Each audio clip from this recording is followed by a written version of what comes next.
Welcome back sa aking channel. TV host actor Luis Manzano na biktima na naman ng fake news dahil sa balitang pumanaw na daw siya kahit walang katotohanan. Luis, balak ba magsampa ng kaso? Panuurin at pakinggan ang buong detalye.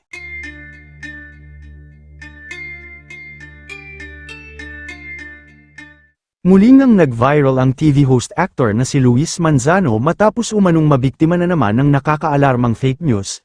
Ayon pa sa isang Facebook pages na nagpakalat ng balita, di umano'y ipinagluluksa si Luis matapos ang biglaang pagpanaw niya. At ang mas nakakaalarma pa dito ay nagkalat na ito sa mga Facebook pages na tila naniniwala sa nasabing balita patungkol sa TV host.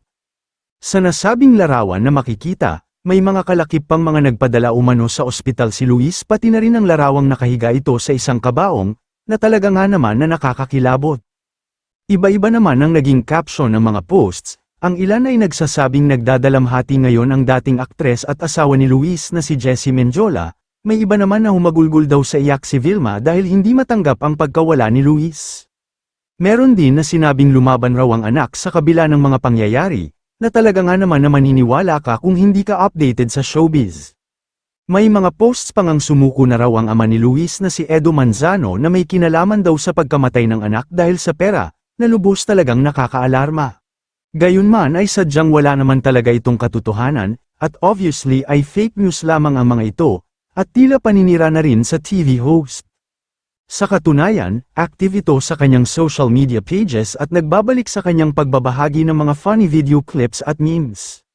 Uulitin ko po mga ka-showbiz, fake news po ang balitang pagpanaw ni Luis, kaya huwag po tayo basta-basta maniniwala sa mga ganitong balita. May mga ulat naman na mananagot ang nagpakalat ng fake news, at kung malalaman ito ni Luis ay tiyak maaalarma din siya at kakasuhan ang nagsabing pumanaw na daw siya. Samantala, matatandaan na hindi nasungkit ni Luis Manzano ang pwesto sa pagka-vice-gobernador habang tagumpay naman ang inang si Vilma Santos sa pagka-gobernador.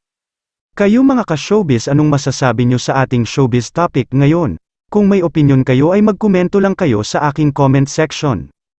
At syempre kung bago pa lang kayo sa aking channel ay mag-subscribe na kayo para lagi kayong updated sa mga showbiz trends na ina-upload ko. Maraming salamat po.